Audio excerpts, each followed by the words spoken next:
Olá, meus amigos, Deus abençoe cada um de vocês. Aqui é o irmão Felipe Alves, de Curitiba, Paraná, e é sempre um prazer estar com vocês. Mas essa semana, um novo tema, uma nova oportunidade de espalharmos o Evangelho. E você, meu amigo, que tem estado aí, tem um parente, tem um amigo que realmente possa ouvir a palavra de Deus, nunca ouviu falar de Jesus Cristo, convide ele a estar conosco aqui nos nossos canais, tanto no Facebook, como também no YouTube e também no Instagram. Ali tem vários posts, vários conteúdos que poderão te ajudar. E talvez, se você queira participar conosco ali do grupo no WhatsApp, onde nós podemos estar trazendo para você um serviço mais personalizado, falando, respondendo perguntas e realmente estando mais próximo de nós, você poderá entrar em contato conosco através dos números que estão aqui embaixo. Você poderá realmente ser adicionado ali e estar conosco. Será uma bênção, será um prazer ter vocês conosco. E essa semana, meus amigos, nós estamos dando continuidade. Estamos falando de um tema maravilhoso, que é a continuidade de outros temas.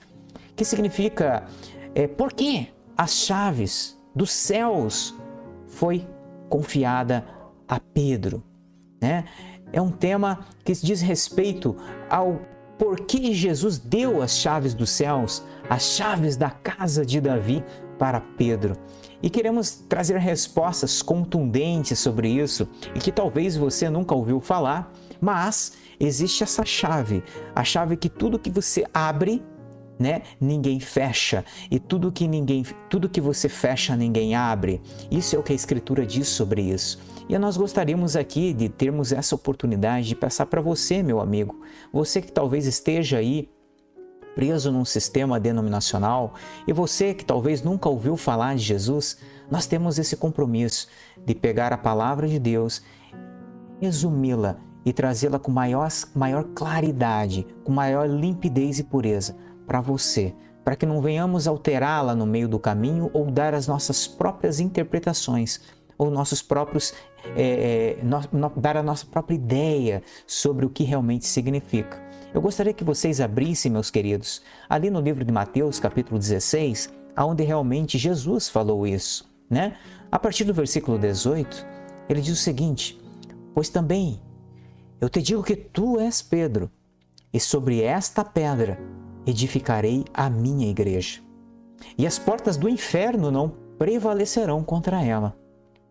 E eu te darei as chaves do reino dos céus. E tudo o que ligares na terra será ligado nos céus. E tudo o que desligares na terra será desligado nos céus. Você vê, meus caros, isso é muito importante e gostaríamos de dar sequência a isso, pois Jesus realmente dá as chaves a Pedro por um motivo. E esse motivo é por causa da revelação, respondendo essa pergunta diretamente para você. Pela revelação que Pedro teve de quem era Jesus. Quando nós iniciamos no capítulo 16 de São Mateus, vocês perceberão que Jesus estava ali reunido com os seus discípulos e Jesus fez uma pergunta a todos eles. O que dizem que eu sou? Né? E os discípulos ali começaram a responder entre eles, dizem que tu és Jeremias, dizem que tu és Elias, né? E ele perguntou novamente, mas o que vocês dizem que eu sou? E logo quando ele faz essa pergunta, Pedro foi o único que se levantou e disse, Senhor, tu és o Cristo. Vamos ver, aqui você vai encontrar em Mateus capítulo 16, Simão Pedro respondendo disse, tu és o Cristo, o Filho de Deus vivo. E Jesus respondendo-lhe disse, bem-aventurado és tu, Simão Barjonas, porque tu não revelou a carne e o sangue, mas meu Pai que está no céu. Você veja, meus caros, a responsabilidade que foi colocada diante de Pedro, por Pedro reconhecer quem era Jesus Cristo. Pedro reconheceu que Jesus Cristo era a promessa do Filho, do Messias prometido. E quando nós vemos essa palavra Cristo, isso nos leva a pensar o que ele estava querendo dizer e o significado disso, né?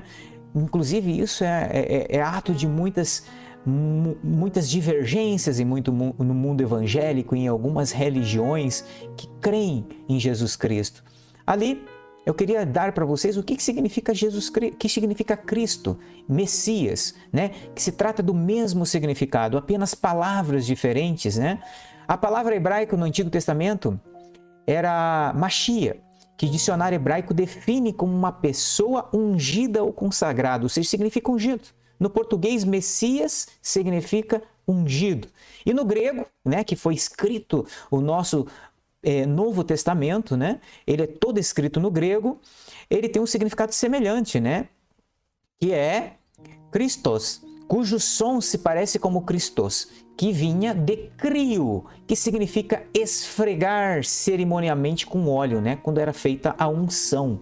Então, em todos os sentidos, no português, Cristo também significa ungido, meus queridos.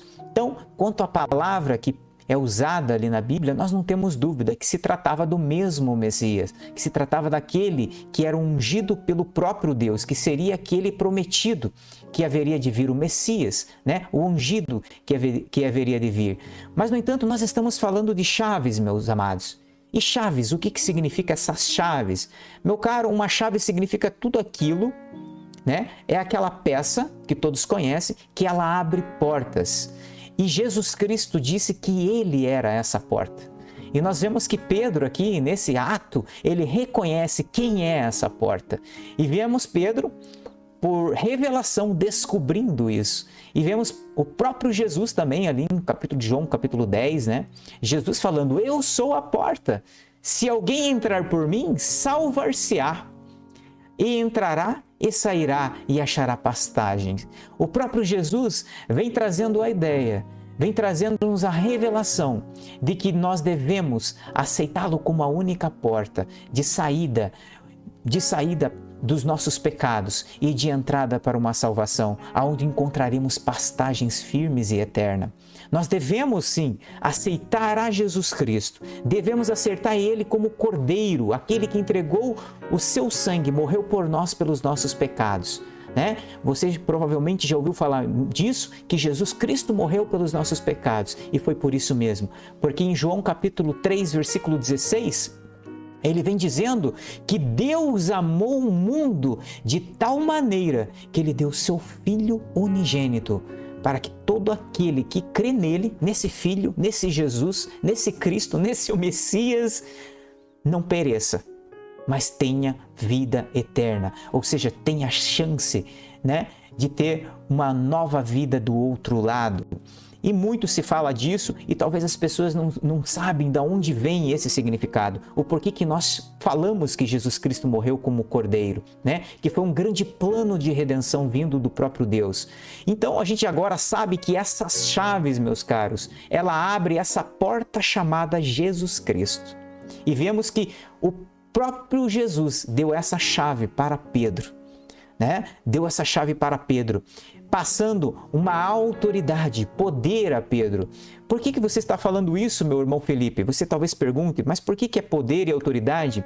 Porque isso, meus caros, nos leva a pensar, da mesma chave ela foi usada lá em Isaías capítulo 22, quando essa chave foi passada para Eliaquim, filho de Ilquias. Vamos ler em Isaías capítulo 22?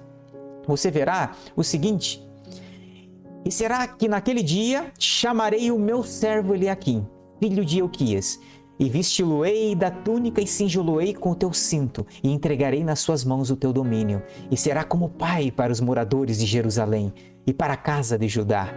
E porei a chave da casa de Davi em seus ombros. Todo aquele que colocava a espada sobre os ombros de um homem estava passando autoridade, ou seja, estava dando a ele todo o poder, né? Quando um guerreiro ia para a guerra, era colocada a espada sobre ele, para que ele usasse aquela espada com toda a autoridade e poder, né? Liberado pelo rei daquela nação. E aqui ele está colocando a chave da casa de Davi sobre o ombro de Eliaquim, né? E tudo que abrirá, ninguém fechará. E tudo que ele fechar também ninguém abrirá. Mostrando, meus caros, este poder que essa chave tem. Que tudo que realmente abre, ninguém fecha. E tudo que você fechar, ninguém abre. Esse é um poder, uma autoridade que foi passado. Então podemos provar pelas Escrituras que essa chave dada a próprio Pedro foi passado a autoridade para ele. Mas talvez se pergunte, mas que autoridade? Pois é, meus amados, nós não encontramos em nenhum lugar na Bíblia onde Pedro usou de autoridade enquanto Jesus estava vivo. Enquanto Jesus estava vivo, eles foram apenas discípulos, eles foram apenas seguidores, eles foram discipulados, eles foram ensinados como Jesus para uma outra missão que haveria de vir logo depois da sua morte e depois ressurreição. Você veja, Jesus pede para os discípulos antes disso, antes dele morrer, né? Ele pede para eles, ele pede para que eles possam aguardar que do alto eles pudessem ser revestidos de poder. Nós podemos encontrar isso em Lucas capítulo 24, versículo 49, né? Você pode ver ali que eis que sobre vós envia a promessa do meu Pai. Ficai, porém, na cidade de Jerusalém, até que do alto sejais revestidos de poder. Então Jesus, meus amigos, ele já vinha preparando os seus discípulos para que eles aguardassem, porque haveria de vir um que se chamava Consolador, a qual ele chama de Espírito de Verdade, a qual depois é chamado de Espírito Santo. O próprio Cristo, o próprio Jesus, não vindo mais em carne, mas vindo através do Espírito Santo, para morar em mim, para morar em você, para morar em todos aqueles que crerem no seu nome, né? Aqueles que quiserem receber o seu nome através do batismo, nas águas, e realmente querem crer nele, não apenas de boca, mas vivê-lo, a sua verdade, viver as suas ordenanças e tomar da água dessa fonte que é Jesus Cristo. E nós vemos essa autoridade sendo passada para Pedro aqui em Mateus capítulo 16, e a continuação dela sendo ali quando Jesus orienta Pedro e prepara para essa missão, né? Nós encontramos Jesus falando 3 vezes para Pedro, para ele apacentar, cuidar das ovelhas, cuidar das suas ovelhas, que eram aqueles que estavam ali com ele, né? Vamos ver isso aqui. Nós podemos encontrar aqui em João capítulo 21, versículo 17, disse-lhes pela 3ª vez: Simão, filho de Jonas, amas-me? Simão entristeceu-se por ter-lhe dito pela 3ª vez: amas-me? E disse-lhes: Senhor, tu sabes tudo, tu sabes que eu te amo. Jesus disse: apacenta as minhas ovelhas. Meus caros, Jesus já vinha preparando o próprio Pedro, porque haveria de vir um momento onde ele teria que usar essas chaves, onde ele teria que realmente usar desse poder, dessa autoridade que estava sendo passada para ele. E vemos isso acontecer, sim. Quando Jesus realmente ressuscita dos mortos, ele passa essas últimas orientações, ele pede para que eles esperem para que sejam revestidos de poder. E Pedro, meus caros, em nenhum momento na Bíblia nós encontramos Pedro usando de autoridade sobre qualquer um. Pedro realmente ele é discípulo, ele é discipulado, ele é um apóstolo, mas ele não se coloca diante de Jesus como mestre, mas ele se coloca na posição de servo, né? E aqui essa figura de Pedro, ela fica muito mais clara depois nos Atos dos Apóstolos, quando o próprio Jesus sobe aos céus, a liderança de toda a igreja primitiva fica sobre a responsabilidade de Pedro, né? Mostrando que isso foi passado para Pedro, essa autoridade. E Pedro, pela primeira vez, meus caros, ele acessa essa chave que foi entregue para ele ali em Mateus capítulo 16. Por ele ter sabido quem era Jesus Cristo. E para ele foi revelado quem era o Cristo, que é o Messias, que é o mesmo ungido como nós vimos. Nós vemos agora Pedro se levantando ali no cenáculo, né? E realmente trazendo a primeira mensagem depois deles serem revestidos de poder, serem cheios do Espírito Santo. Nós encontramos Pedro falando isso aqui, em Atos capítulo 2, versículo 38. E ouvindo isso, compungiram-se os seus corações e perguntaram a Pedro e aos demais apóstolos: que faremos, homens e irmãos? Todas aquelas pessoas. E disse-lhes Pedro, agora você vê Pedro aqui abrindo o reino, mostrando a receita do bolo, mostrando exatamente qual era a forma de receber o Espírito Santo. Ele diz: arrependam-se e cada um de vós sejam batizados em nome de Jesus Cristo, para perdão dos seus pecados, e recebereis o quê? O dom do Espírito Santo. Vocês terão acesso ao reino de Deus, porque o Espírito Santo, meus caros, ele está dentro de vós. O Espírito Santo tem que estar dentro de vós, mas para que ele entre, precisa abrir essa porta que é Jesus Cristo. Através do quê? Disso que Pedro acabou de dizer, arrependendo-se dos seus pecados. Arrependendo dos seus pecados e recebendo na sua vida o nome do Senhor Jesus Cristo. E certamente, meu amigo, minha amiga, você vai receber o Espírito Santo, que é esse acesso ao reino que estará dentro de você. Aqui mesmo na terra, o reino, você terá acesso a ele e você realmente será uma nova pessoa. Você passará por esse processo de novo nascimento e entrará nesse reino de Jesus Cristo. E você quer receber o nome de Jesus Cristo em sua vida? Você quer receber Jesus Cristo no seu coração? Você quer transformar o seu casamento? Você quer transformar a sua família? Você quer transformar o seu trabalho? Você quer transformar a sua vida financeira? Primeiro, o reino de Deus. Coloca Ele em primeiro lugar. Coloca Jesus Cristo em sua vida. Não a Trindade, não o nome de um Pai, de um Filho e do Espírito Santo, como dizem por aí, mas o nome de Jesus Cristo. Pois o próprio Pedro, depois em Atos capítulo 4, ele diz o seguinte: não há nenhum outro nome no céu e na terra a qual possa ter salvação. Que é o nome de quem? De Jesus Cristo. É com o nome dele que você cura os enfermos, é com o nome dele que você expulsa demônios, é com o nome dele que você recebe o Espírito Santo na sua vida, é com o nome dele que você lava com o sangue todos os seus pecados, porque foi ele que morreu na cruz. Foi o próprio Deus que deu seu Filho unigênito para que o seu sangue cobrisse os seus pecados. E é com o nome dele que você lava também todos os seus pecados na água do seu batismo. Pense nisso. Deus te abençoe, nos acompanhe nos próximos vídeos, nas próximas semanas, nos próximos dias estaremos trazendo mais esclarecimentos sobre isso. Se inscreva em nosso site, dê um ok, um joinha lá se você gostou. Se inscreva também tanto no Restauração à Verdade no YouTube, como também no Facebook e também no Instagram. E entre em contato conosco se você quer realmente fazer parte dessa equipe, se você realmente quer fazer parte, quer saber mais, quer conhecer mais e quer realmente receber o Espírito Santo em tua vida. Deus te abençoe, meu amigo, e que realmente você seja muito abençoado, você e a sua casa. Shalom, em nome de Jesus.